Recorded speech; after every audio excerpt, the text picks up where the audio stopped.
Devant nous, c'est le monument à Nicolas Ier, qui est érigé sur la place de Saint-Isaac, à Saint-Pétersbourg, bien sûr. Il se trouve entre le palais de Maria, c'est-à-dire la fille de Nicolas Ier, et la cathédrale de Saint-Isaac. La construction de ce monument a été commencée en 1856, après la mort de l'empereur, d'après le projet d'Auguste Montferrand. Et le monument a été ouvert en 1859.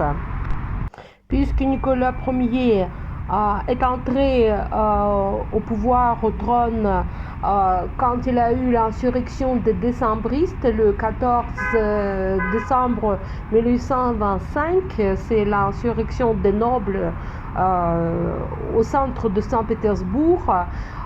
Ce qui est représenté sur le premier bas-relief, c'est justement l'écrasement de cette insurrection.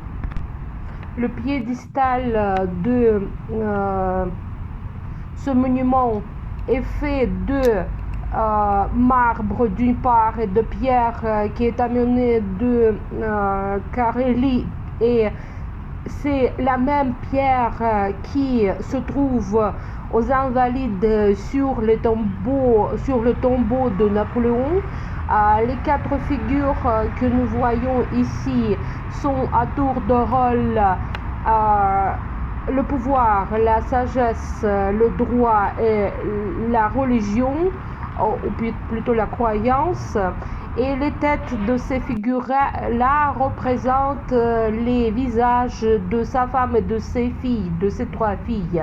La grille a été restaurée complètement parce qu'il a été détruit après la révolution de 1917, et tout le monde a cru que cette grille, ce monument n'est pas trop n'influence pas l'art, n'est pas le chef-d'œuvre, et à cause de ça on a voulu le détruire. Ce que nous voyons maintenant, c'est le deuxième bas-relief. Ce bas-relief représente la suppression des insurrections contre les interdictions pendant la choléra. Il y avait beaucoup d'insurrections comme ça parce que le passage pendant ces épidémies-là en Russie a été interdit, et il y avait des insurrections à cause de ça.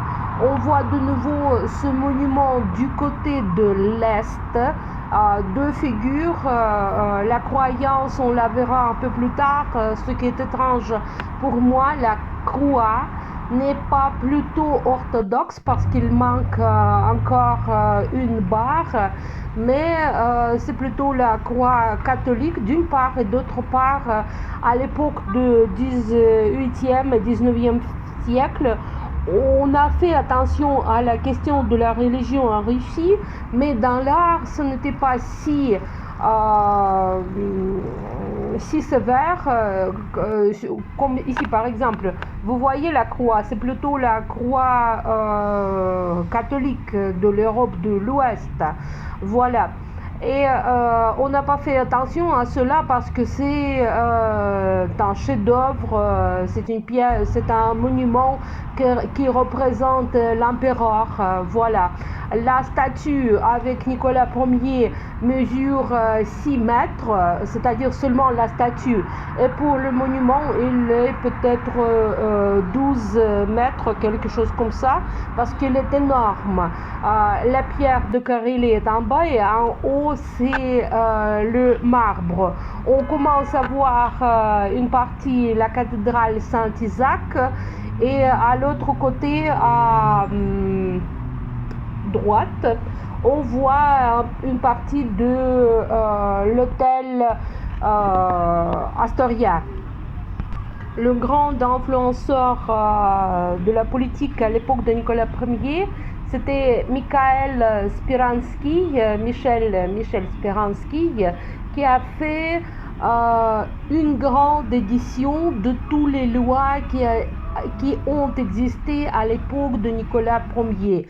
C'était une grande édition de 15 livres qui a été ensuite réédité jusqu'à la révolution de 1917.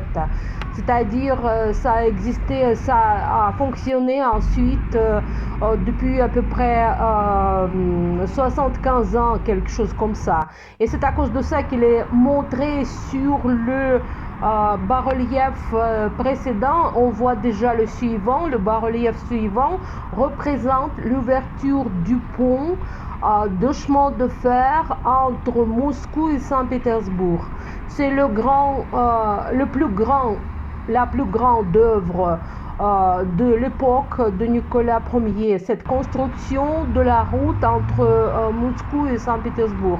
À propos, on va faire maintenant la route de grande vitesse entre Saint-Pétersbourg et Moscou, et il y a le problème de doigt.